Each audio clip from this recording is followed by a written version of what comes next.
Bonjour et bienvenue dans cette nouvelle vidéo qui n'est pas une conversation du lundi, mais qui vous informe de quelque chose dont vous vous êtes peut-être déjà aperçu. C'est que eh bien, la censure, effectivement, maintenant se fait beaucoup plus forte.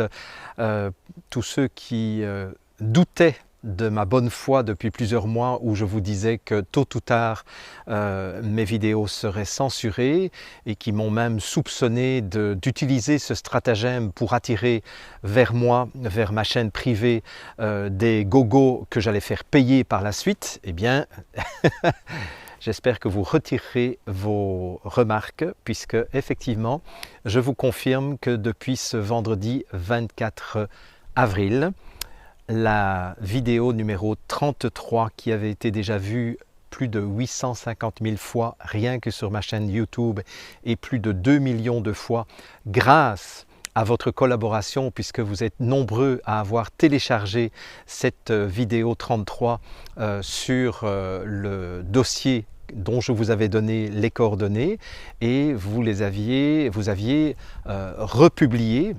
Vous n'aviez pas partagé, vous aviez republié la vidéo 33 sur vos propres pages Facebook, ce qui fait que le total de vues en 15 jours de cette vidéo eh bien, était aux alentours de 3 millions d'après ce que j'ai compris et d'après les informations que j'ai pu recueillir. Eh bien, figurez-vous que cette vidéo, elle est censurée. Et vous savez pourquoi? Eh bien, parce que je diffuse des fake news. Vous avez déjà entendu parler des fake news? Ouais? Non? Alors, moi je trouve que c'est une excellente nouvelle, cette affaire-là, parce que ça montre à quel point l'élite, on ne va plus les appeler l'élite, on va appeler la cabale. Vous êtes d'accord? On va les appeler les membres de la cabale. Eh bien, ça montre à quel point la cabale est complètement dépassée par les événements.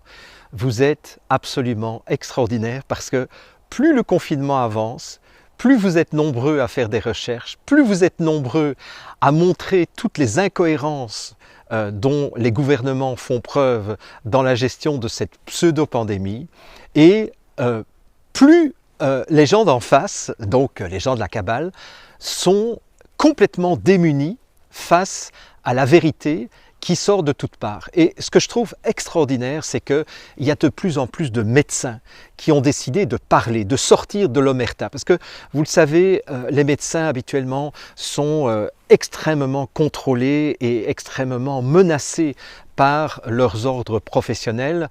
Dès que vous sortez un peu du rang, vous êtes menacé d'une suspension temporaire ou d'une suspension à vie avec interdiction d'exercer la médecine jusqu'à la fin de vos jours.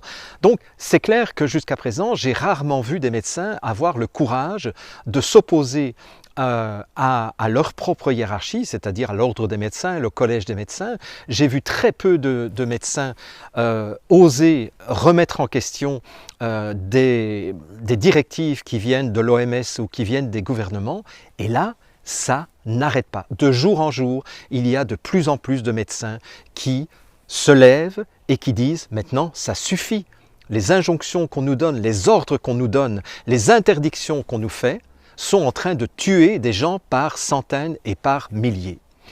Et donc, je dirais la suppression de ma vidéo, qui était une vidéo qui ne disait que des choses qui étaient documentées, qui étaient sourcées, qui étaient fondées, elle est accusée de fake news. Alors, comme disent les enfants, c'est celui qui dit qu'il est.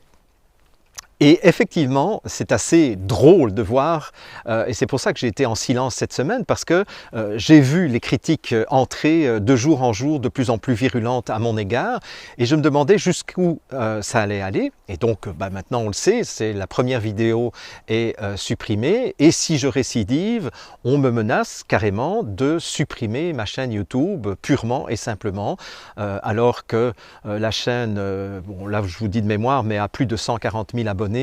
Rien que depuis le début de l'année, j'ai 2 900 000 vues rien que sur ma chaîne YouTube, donc en moins de 4 mois. Donc là, je dirais l'étape suivante dans leur stratégie, c'est de supprimer carrément ma chaîne YouTube. Mais pour moi, c'est une excellente nouvelle parce que je pense que si on doutait encore qu'il y avait une censure au niveau de la liberté de parole, eh bien, je pense qu'on va en douter de moins en moins. En tout cas, moi, je vous pose la question, à qui est-ce que vous avez envie de faire confiance? Est-ce que vous avez envie de faire confiance dans des médias qui sont financés par les grosses entreprises pharmaceutiques, les grosses entreprises commerciales et où les journalistes sont complètement à la solde de l'OMS et des instances de santé? Ou est-ce que vous avez envie de faire confiance dans des gens qui, comme moi et comme beaucoup d'autres lanceurs d'alerte, font cela bénévolement? Et je vous rappelle que tout ce que je fais pour l'instant, je le fais bénévolement. Et ceux qui croient encore que quand j'ai des millions de vues sur YouTube, je gagne de l'argent, en fait, je gagne zéro. Vous pouvez le vérifier d'une façon très simple, c'est que je refuse qu'il y ait des publicités avant mes vidéos. Vous n'avez jamais vu une seule publicité avant une de mes vidéos. Pourquoi? Parce que je ne veux pas monétiser mes vidéos. Donc, je gagne zéro sur YouTube, même quand je fais des millions de vues. Ça, c'est par respect pour vous et par respect pour mon indépendance. Bien. Donc, la grande question que je vous pose et à laquelle je vais laisser un lanceur d'alerte italien répondre, c'est à qui choisissez-vous de faire confiance dans les informations concernant cette pseudo-pandémie de Covid-19? Alors, je vous laisse en compagnie d'un lanceur d'alerte extraordinaire qui est présent sur les réseaux sociaux depuis très longtemps. Il s'appelle Massimo Mazzucco et Massimo Mazzucco fait un travail journalistique extraordinairement sourcé, documenté, et lui aussi a été accusé de fake news, il a eu aussi des ennuis au niveau de sa chaîne et il a pris le temps de reprendre un certain nombre de déclarations des médias officiels pour démontrer que finalement les fake news ne se trouvaient pas de notre côté, à nous les lanceurs d'alerte, mais se trouvaient du côté des médias dominants. Donc je vous invite à écouter cette vidéo jusqu'au bout. Vous verrez que c'est vraiment du grand art, c'est vraiment une très belle démonstration. Et dites-vous que ce qui se passe en Italie, se passe en France, se passe au Québec, se passe en Belgique, se passe dans tous les pays où la pieuvre de l'Organisation mondiale de la santé, avec Bill Gates derrière cette organisation, eh bien cette pieuvre a pris le contrôle de tous les médias mainstream. Alors, je vous souhaite bon visionnage et je vous retrouve dans d'autres vidéos très rapidement. Alors, juste avant de vous laisser avec Massimo Mazzucco, je vous informe que sous ma vidéo, vous pouvez encore vous inscrire à ma chaîne privée parce que cette chaîne privée, elle n'est pas attaquée. Nous sommes pratiquement maintenant 50 000 personnes sur cette chaîne privée et je rappelle qu'elle est gratuite, mais au moins elle, vous avez encore accès à la vidéo 33. Et si vous n'avez pas envie de vous inscrire à la chaîne privée, il n'y a aucun problème avec ça. Mais par contre, ce que je vous demande, c'est d'aller rechercher la vidéo numéro 33 sur le dossier où vous pouvez télécharger la vidéo et je vous invite à la republier sur une page YouTube ou sur une page Facebook, histoire de noyer de plus en plus les gens de la cabale qui ne vont plus s'en sortir du tout avec cette épidémie de vérité face à leurs mensonges qui deviennent de plus en plus évidents. Alors, bon visionnage en compagnie de Massimo et à très bientôt.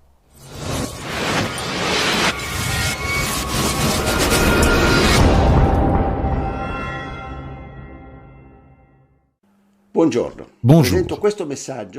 Je présente ce message en mon nom et au nom de toutes les personnes présentes à la fin de cette vidéo. La tenaille de la censure s'apprête à se refermer sur la toile et sur les médias de libre information.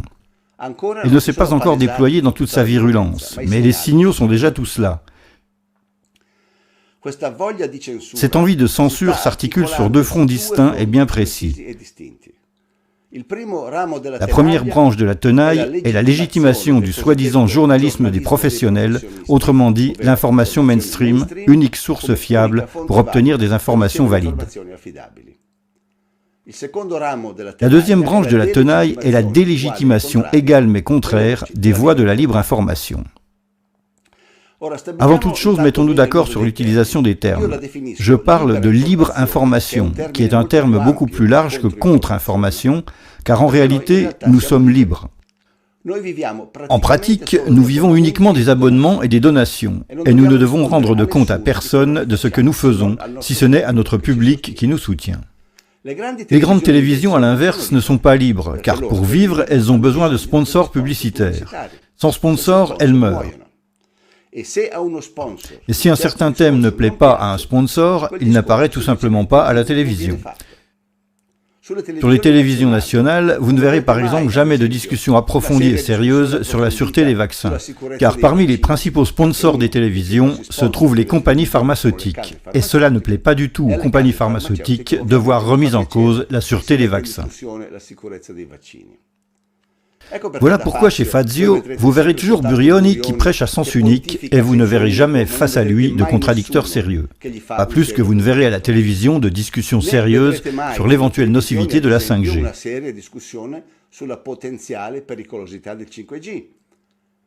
Parce que les autres grands sponsors des télévisions sont justement les grandes multinationales de la téléphonie, et ça ne leur plaît pas du tout de voir remise en cause la sûreté de leur technologie.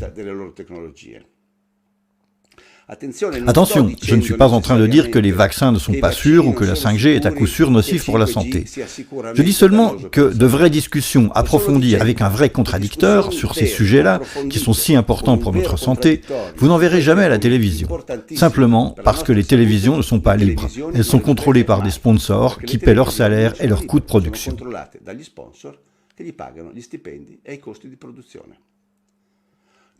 À l'inverse, nous sommes libres. Nous pouvons faire toutes les interviews que nous voulons. Nous pouvons organiser tous les débats que nous voulons. Et ça, évidemment, ça dérange beaucoup ceux qui voudraient avoir le contrôle total de l'information. Et maintenant que notre audience augmente considérablement, puisqu'à nous tous, nous comptons plusieurs millions de vues chaque mois, ils ont décidé de contre-attaquer. Voilà pour l'idée générale. Mais voyons maintenant de plus près les deux branches de cette manœuvre en tenaille qui voudraient tous nous éliminer.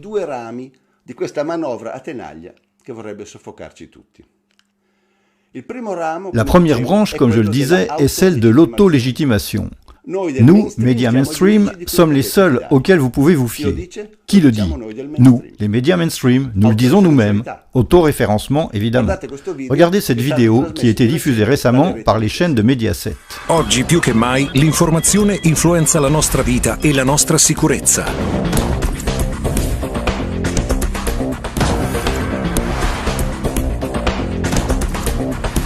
Le notizie sono una cosa seria. Fidati dei professionisti dell'informazione.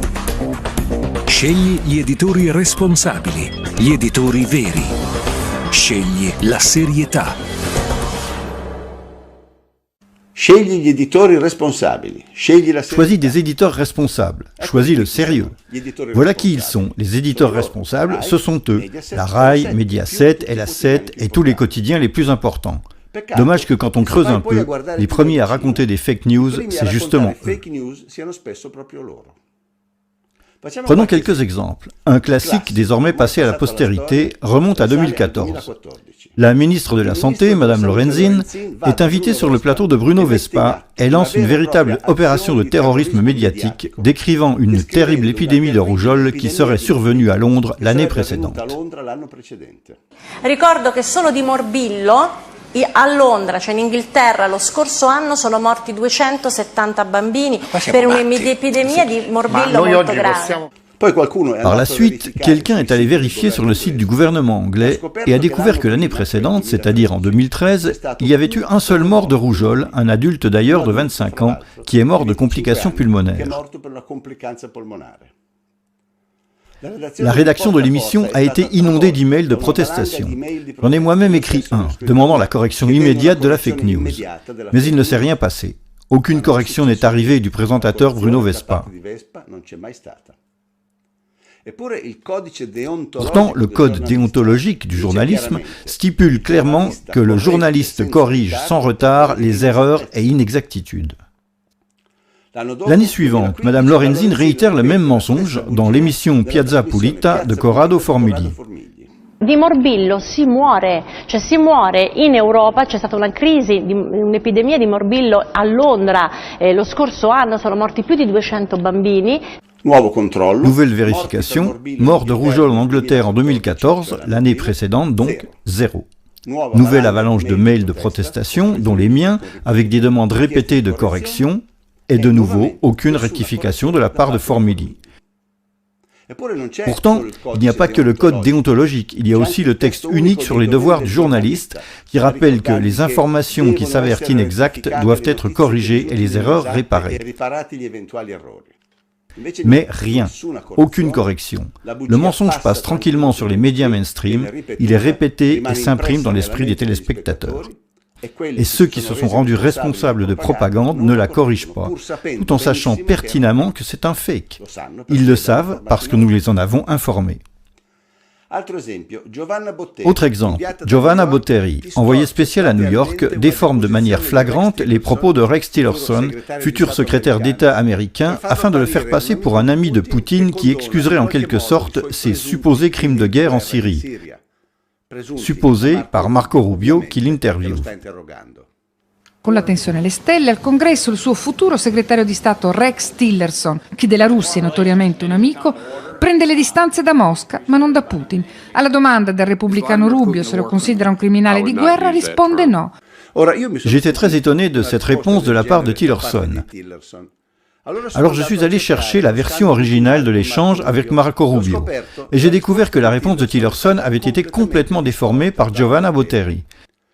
Tillerson n'a jamais déclaré « Non, pour moi, Poutine n'est pas un criminel de guerre, donc sous-entendu, j'excuse ses actions en Syrie ». Mais il a dit qu'il n'utiliserait jamais ce terme, qu'il s'agissait d'une accusation très grave et qu'avant de porter une telle accusation, il aurait besoin de bien plus d'informations que celles disponibles. Regardez ce passage. Let me ask you this question. Is Vladimir Putin a war criminal? I would not use that term.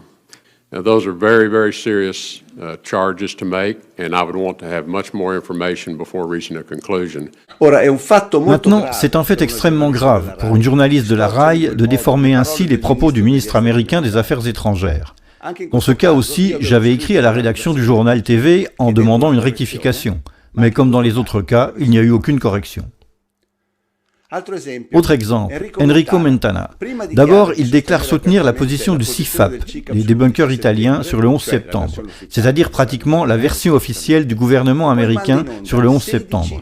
Et ensuite, il envoie sur les ondes 16 fake news de suite, les unes derrière les autres, racontées par Paolo Attivissimo, le tyran italien, dans une seule émission. Un record absolu, et je crois qu'il n'est pas prêt d'être battu dans l'histoire. J'ai fait une vidéo, celle-ci, où je démontre document à l'appui que toutes les affirmations d'Attivissimo sont fausses, de la première à la dernière, et je le signale à la rédaction de Mentana pour demander une correction. Nous l'attendons toujours. Évidemment, pour des journalistes comme Vespa, Formili, Botteri ou Mentana, le code déontologique, c'est juste du papier d'emballage. Un autre exemple fameux, survenu en janvier dernier, toujours sur la 7. Andrea Purgatori présente une émission spéciale sur la mort du général Soleimani. Sur Twitter, il annonce en fanfare les images de l'attentat contre Soleimani. Écoutez avec quelle emphase dramatique Purgatori commente ces images. Sono immagini drammatiche, anche se in bianco e nero. Come vedete c'è un convoglio. Sentite le parole del pilota che sta manovrando il drone. Guardate come vengono colpiti uno ad uno tutti i convogli. Ora ci saranno dei puntini bianchi, guardate sulla destra, sono uomini che cercano di scappare da questo attacco. Dommage que les images qu'il diffuse soient celles d'un jeu vidéo. Non seulement ce ne sont pas les images de l'attentat contre Soleimani, mais ce ne sont même pas des images réelles.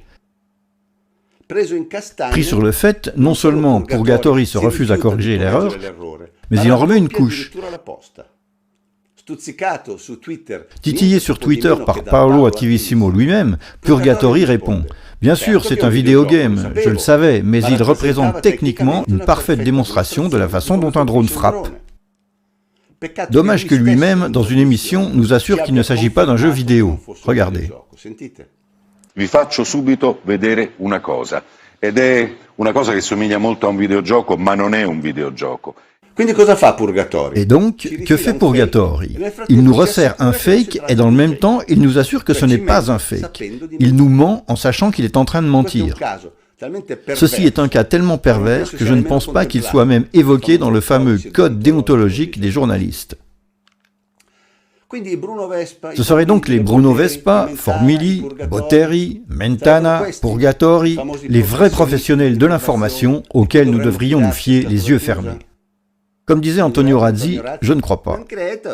Il y a évidemment d'excellents journalistes qui réussissent à bien faire leur travail malgré les contraintes que leur impose le système, et ils méritent toutes les louanges. Mais il y en a tant d'autres qui jouent au plus malin et qui mentent en sachant pertinemment qu'ils mentent dans le but de faire avancer leur agenda politique ou personnel. Comme en toute chose, il faut juger au cas par cas. On ne donne de carte blanche ni de blanc-seing à personne ici. C'est trop facile de dire « nous sommes l'information officielle, ayez confiance en nous ». Notre confiance, vous devez la gagner jour après jour, émission après émission, journal après journal. Voyons maintenant l'autre branche de la tenaille, l'attaque toujours plus sévère à la libre information. C'est une attaque qui tend clairement à la criminaliser, pour ensuite avoir une excuse pour lui fermer le clapet. Cet objectif est maintenant évidemment bien coordonné, et il arrive clairement d'en haut, puisqu'il provient de la sphère gouvernementale. Regardez, Martella, sous-secrétaire d'État auprès du Premier ministre, dit « Création d'une unité contre les fake news ».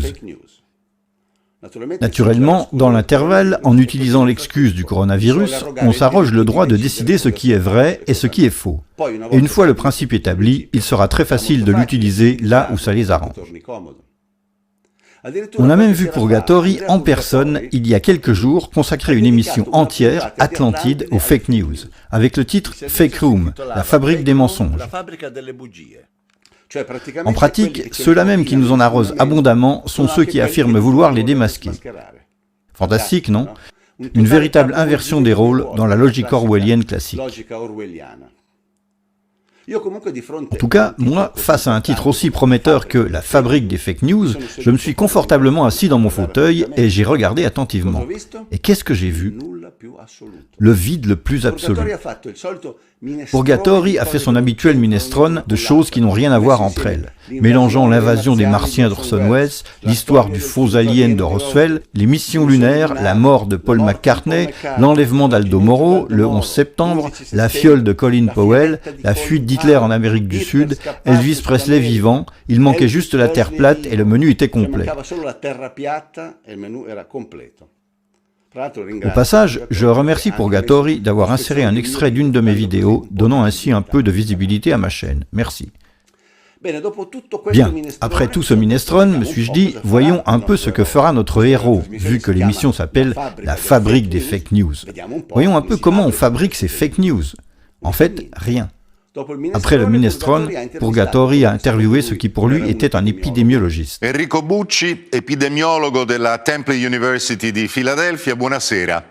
Mais qui s'est révélé en réalité n'être pas du tout épidémiologiste. Regardez un peu la bévue. Per prima cosa io, visto che ci siamo, mi occupo di smontare subito una fake news prima che diventi importante. Io non sono un epidemiologo, io sono un biochimico e mi occupo di analisi di dati complessi in biomedicina. Pauvre Purgatori, il les collectionne les unes après les autres. Il ne sait même pas à qui il parle. De toute façon, gaffe mise à part, l'important est que dans l'émission, il n'a absolument pas traité l'argument fake news. Après le biochimiste, Purgatori a interviewé un archéologue qui nous a expliqué que la donation de Constantin était un faux, comme si on avait besoin de lui pour le découvrir. Ensuite, il a interviewé un psychiatre qui nous a fait un portrait clinique précis du fabricant de fake news. Écoutez.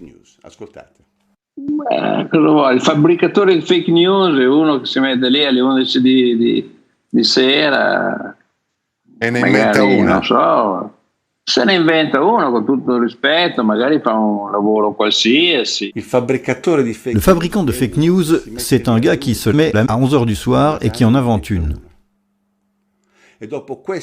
Et après cette rigoureuse analyse scientifique approfondie, l'émission finit pratiquement là. En gros, d'abord la tentative désormais classique d'associer les idioties les plus disparates avec des thèmes plus sérieux, et ensuite le vide le plus absolu. Ceci n'est pas du journalisme, ceci est de l'impressionnisme médiatique. Un coup de pinceau et hop, on se retire. La tactique de l'illusion, de celui qui en réalité n'a rien à dire. Beaucoup plus féroce et beaucoup plus subtile, la tentative de Mentana d'attaquer la soi-disant sphère complotiste dans son ensemble. Dans sa revue online titrée Open, Mentana a publié un long article intitulé « Coronavirus, les origines du mouvement subversif, nouvelle résistance italienne » qui incite à violer la quarantaine. L'article est signé de David Puente, un débunker de la nouvelle génération qui est devenu l'écuyer préféré de Mentana pour ce genre d'opération. Qu'ont-ils fait en substance avec cet article ? Étant dans l'impossibilité de nous attaquer directement, ils sont allés pêcher ce groupe Facebook appelé Nouvelle Résistance Italienne, que je ne connaissais pas d'ailleurs, et ils ont dit « eux poussent les gens à sortir de chez eux et donc à enfreindre la loi. Allons voir un peu qui sont leurs sources, d'où ils prennent leurs informations. » Ils ont donc tenté de faire le parcours à l'envers, afin de nous associer à ce mouvement qu'ils qualifient de subversif. Les Américains ont une belle expression pour parler de ce mécanisme. Ils disent « guilty by association », coupable par association. Tu ne peux pas attaquer quelqu'un directement, alors tu l'accuses en quelque sorte d'être lié à des personnes que tu définis toi-même comme subversives. Allons voir maintenant de plus près qui seraient ces personnes coupables d'appartenir à cette malsaine association de malfaiteurs. Pour mieux nous faire comprendre le message, David Puente a fait de surcroît recours à ce qu'il appelle la carte du crime. Un peu comme à la télévision, quand on te montre la carte des familles de mafieux dans les documents des forces de l'ordre. Et le premier en haut de la liste est évidemment Claudio Messora. Voyons de quoi il est coupable. BioBlue de Claudio Messora invite souvent des personnages controversés qui rapportent une information alternative au mainstream. Mon Dieu, ça c'est vraiment un péché mortel. Ça mérite le bûcher immédiat sans autre forme de procès. En réalité, la vraie faute de Messora a été d'inviter Stefano Montanari. Voyons le chef d'accusation de Montanari. Il a défini le coronavirus comme un faux virus qui se révèle inoffensif et le vaccin sera une arnaque colossale pour nous injecter n'importe quoi. Donc, Montanari n'a violé aucune loi. Il a simplement exprimé son opinion, avec laquelle d'ailleurs personne n'est obligé d'être d'accord. J'ai moi-même interviewé Montanari 3 jours plus tard, et devant moi, il a répété pratiquement les mêmes concepts. Je n'étais pas d'accord avec lui, je le lui ai dit clairement, mais je lui ai quand même permis de parler, car le but d'un débat est exactement cela, confronter des opinions différentes. Au lieu de cela, le Pacte pour la science de Burioni a même fait un exposé sur Montanari, et entre-temps, il en a profité pour appeler à la censure de BioBlue. Comme ça, en passant, pendant qu'on essaie de taire le message, donnons un bon coup de massue sur la tête du messager. Une autre personne coupable de crimes atroces est Giulietto Chiesa, de Pandora TV. Giulietto Chiesa accueille des personnages controversés et des théoriciens du complot. Mamma mia, c'est insensé ce que fait Giulietto Chiesa. Il accueille des personnages controversés. Au bûcher lui aussi. Puente, peut-être l'as-tu oublié, mais l'article 21 de la Constitution dit que chacun a le droit de manifester librement sa propre pensée par la parole, l'écrit ou tout autre moyen de diffusion. La presse ne peut pas être sujette à autorisation ou à censure. Donc, s'il y a quelqu'un de subversif ici, c'est toi, Puente, dans le sens où c'est toi qui veux subvertir la Constitution en empêchant ces personnes de parler. Allons voir maintenant quelles sont les fautes spécifiques attribuées par Puente aux personnes interviewées sur Pandora TV. Manlio Dinucci, qui écrit pour le journal Il Manifesto, a mis en cause l'exercice de l'OTAN connu comme Defender Europe 2020 et les soldats américains sans masque. Mais monsieur Dinucci, qu'est-ce que vous faites? Vous mettez en cause les soldats américains sans masque? Vous êtes devenu fou ou quoi? Vous ne savez pas que mettre en cause est expressément interdit par le code pénal? En réalité, qu'a fait Dinucci? Il a simplement cité une vidéo officielle du Pentagone dans laquelle on voit les soldats américains en train d'atterrir en Europe pour l'exercice de l'OTAN et de se saluer et de s'embrasser tranquillement sans masque. Quel est le péché de Dinucci? D'avoir commenté une vidéo officielle du Pentagone. C'est tout.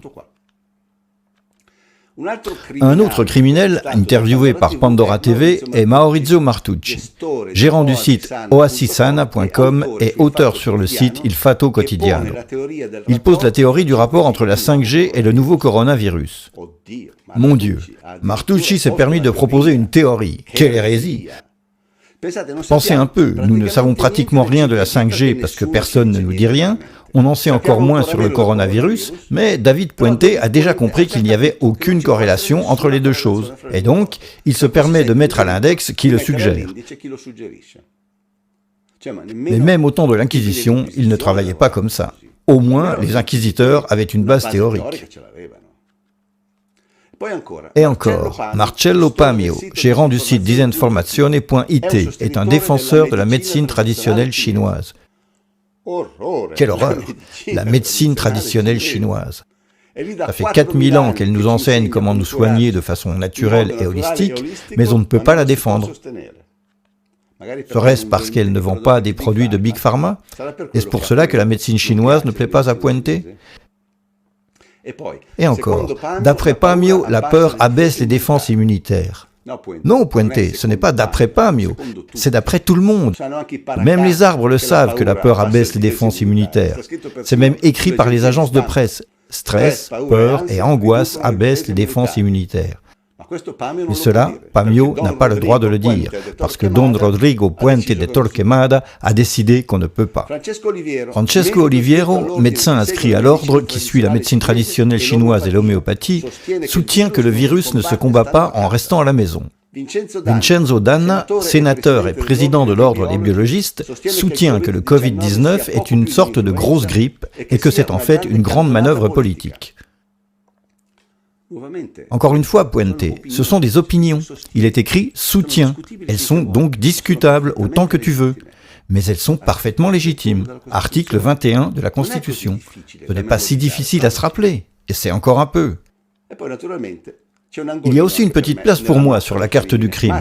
Massimo Mazzucco, protagoniste de plusieurs vidéos de science-fiction complotistes, il est l'auteur de la vidéo qui accuse les Américains de l'épidémie de Covid-19.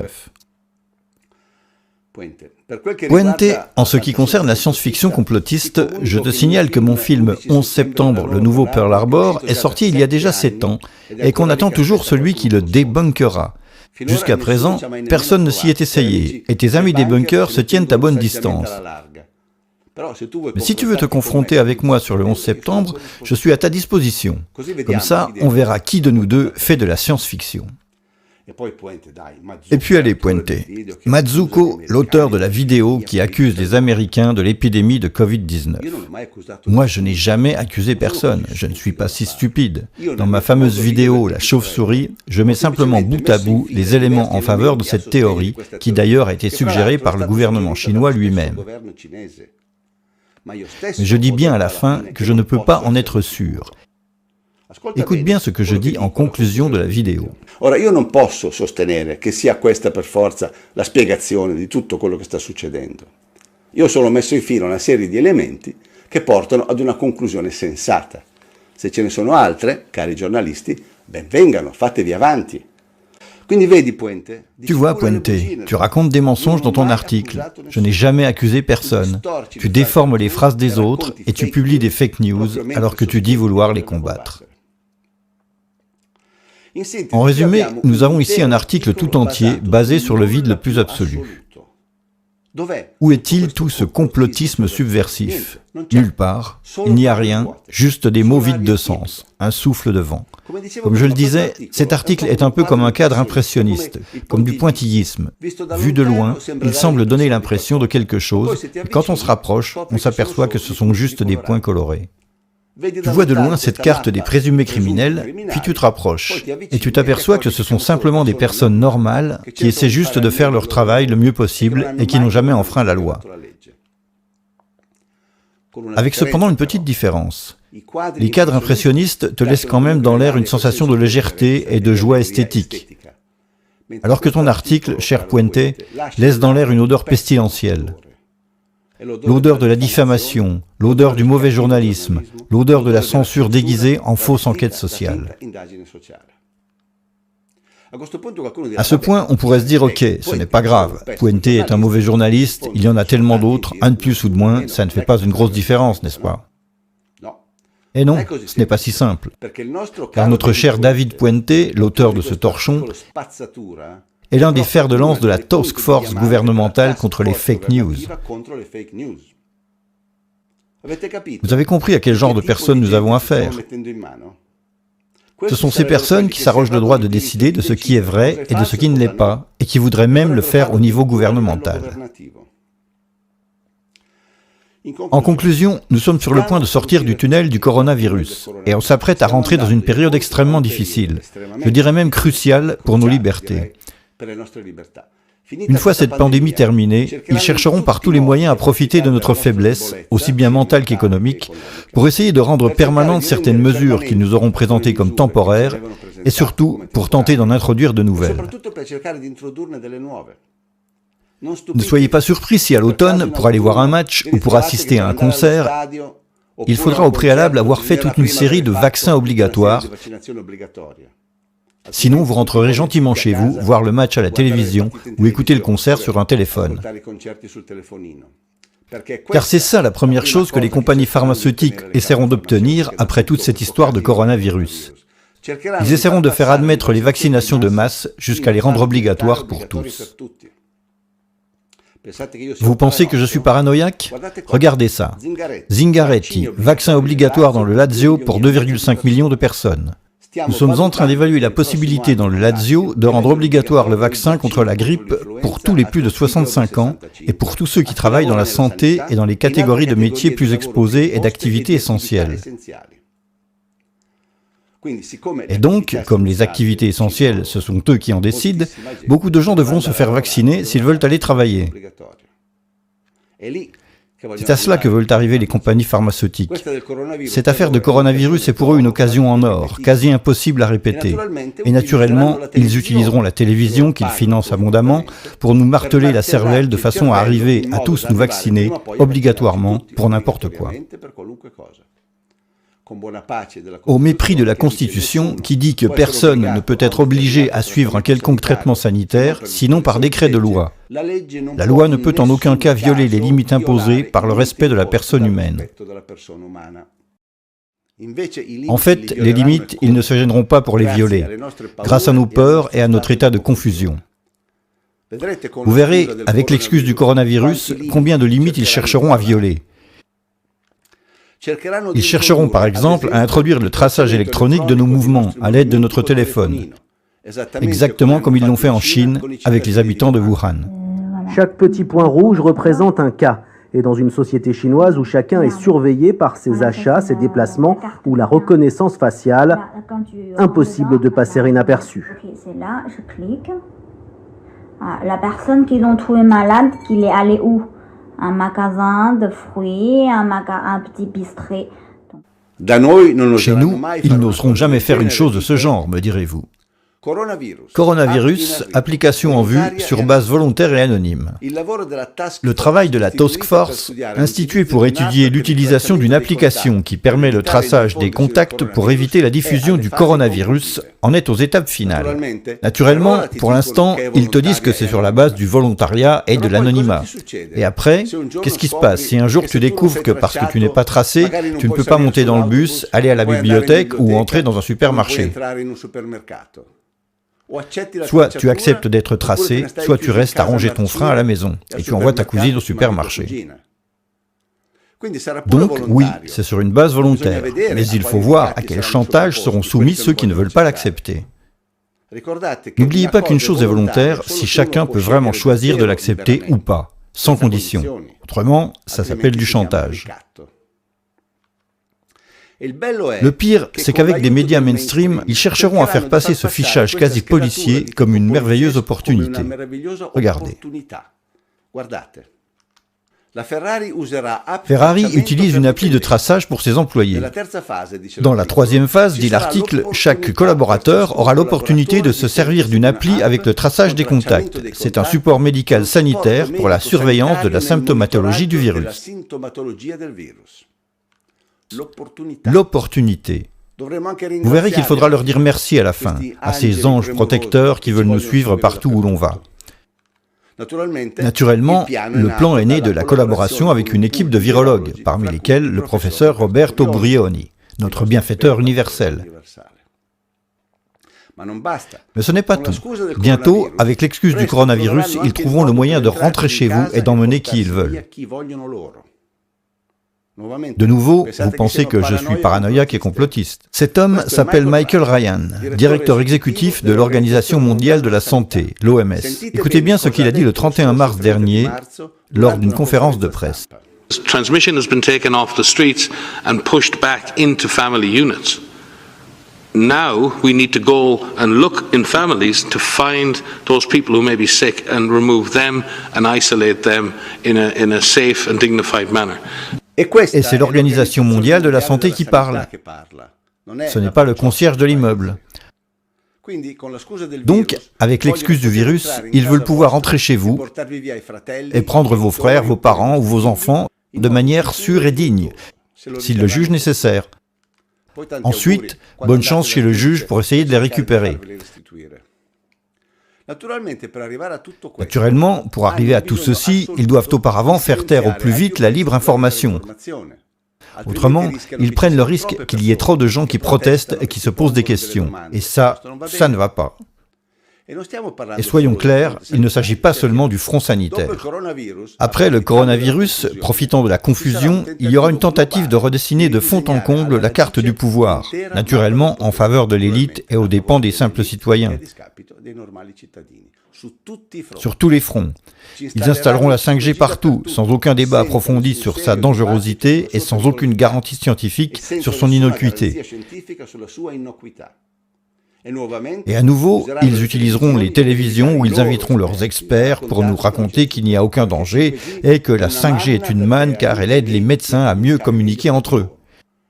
Comme si les médecins avaient des difficultés pour communiquer, qu'ils utilisaient les signaux de fumée pour se parler et attendaient avec impatience qu'arrive la 5G pour communiquer. Ils nous enseveliront sous des centaines et des centaines de milliards de dettes, arrivées d'on ne sait où, avec je ne sais quelles conditions, et ils utiliseront les télévisions pour nous dire que tout va bien, qu'on devrait être content de tout cet argent qui nous est prêté. Sauf qu'il faudra travailler pendant les 50 prochaines années pour les rembourser, avec des intérêts plutôt salés, évidemment. C'est cela la dictature qui nous attend dans un proche avenir. La dictature de l'information qui nous envoie un message unifié et ne tolère aucun contradicteur. Dans une démocratie, une voie alternative à l'information mainstream est absolument indispensable. Les opinions différentes sont le cœur même du progrès social. Sans cela, la démocratie meurt et c'est la dictature de la pensée unique qui s'installe. Nous ne serons plus réduits en esclavage physiquement comme autrefois, avec les chaînes aux pieds, mais nous le serons au niveau mental avec les chaînes dans le cerveau. Ce qui est pire, car celui qui contrôle les pensées de quelqu'un contrôle aussi beaucoup plus facilement ses actions. Donc, si nous sommes réduits au silence, nous ne serons plus en mesure de vous défendre et de nous opposer à la réduction de vos libertés. C'est donc fondamental, aujourd'hui, de faire savoir que nous sommes nombreux et que nous sommes unis. Nous devons envoyer un message fort et clair, disant que nous sommes unis et solidaires, et que nous ne sommes pas prêts à nous faire passer la muselière par personne. C'est pourquoi nous vous demandons de faire circuler cette vidéo partout où c'est possible. Sur YouTube, sur Facebook, sur WhatsApp, partout où vous réussissez à le faire. Essayez partout et ne vous arrêtez pas tant que vous n'aurez pas exploité tous les contacts possibles dans votre agenda personnel.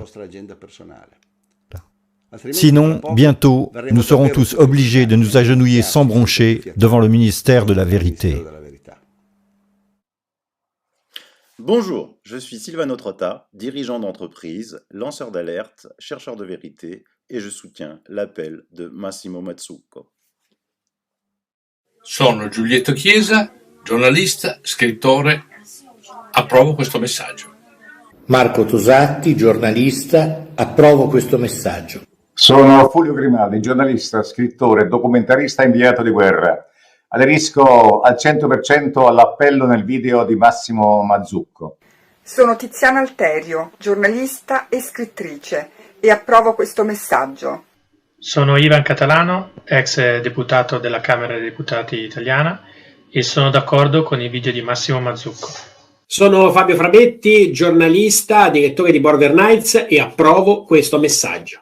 Mi chiamo Raimondo Pische, sono un medico chirurgo e approvo questo messaggio.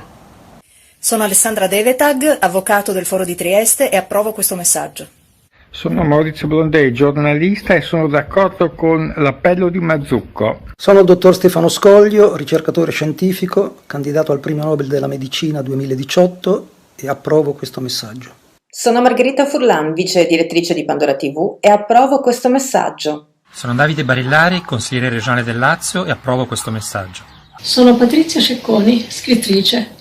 Collaboro con alcune testate giornalistiche online. Approvo questo messaggio. Sono Ugo Mattei, avvocato e professore universitario, giurista, approvo questo video. Mi chiamo Marco Pizzuti, sono un saggista d'inchiesta e approvo questo messaggio. Sono Corrado Malanga, faccio il chimico, sono uno scrittore e sono d'accordo con te, caro Mazzucco. Sono Maglio Dinucci, giornalista e analista geopolitico. Approvo questo messaggio. Sono Gustavo Alberto Palumbo, architetto, artista visivo, blogger. Sono d'accordo con questo messaggio. Mi chiamo Marcello Pamio, sono uno scrittore, responsabile del sito disinformazione.it e approvo in pieno questo messaggio. Sono Martino Chiorboli, psicologo e formatore, e sono d'accordo con questo messaggio. Sono Franco Fracassi, giornalista e scrittore, e approvo questo messaggio. Leopoldo Salmaso, specialista in malattie infettive e sanità pubblica e pubblicista. Approvo in pieno questo messaggio. Sono Gaia Pasi, docente e curatore di arte contemporanea, e sono completamente d'accordo con questo video. Sono Francesco Celani, fisico, ricercatore multidisciplinare, 2 volte candidato al Nobel per la pace. Approvo il contenuto del messaggio del giornalista Mazzucco. Sono Gabriele Sannino, sono uno scrittore e un giornalista. Viva la Costituzione, viva l'articolo 21, viva la democrazia. Naturalmente approvo questo messaggio. Sono Adriano Colafrancesco, blogger e scrittore. Ho ascoltato il tuo appello, lo condivido pienamente e per questo mi riservo di darne la più ampia diffusione su tutti i miei contatti. Sono Gintoschi Marazzani Visconti, sono pubblicista e ho scritto dei libri. Condivido pienamente questo video. Sono Enrica Perucchietti, giornalista e scrittrice, e approvo questo messaggio. Sono Ugo Giannangeli, avvocato, approvo questo messaggio. Sono Roberto Germano, autore di saggi, fisico e imprenditore, ed approvo questo messaggio. Sono Mauro Scardovelli, giurista e psicoterapeuta. Ovviamente approvo questo messaggio, perché stanno introducendo la censura in Italia, che è vietatissima dall'articolo 21 della Costituzione. La censura infatti è tipica delle dittature, propria delle dittature, quindi indica la fine della democrazia. Sono Tom Bosco, direttore responsabile della rivista bimestrale Nexus New Times, e approvo con tutto il cuore questo messaggio.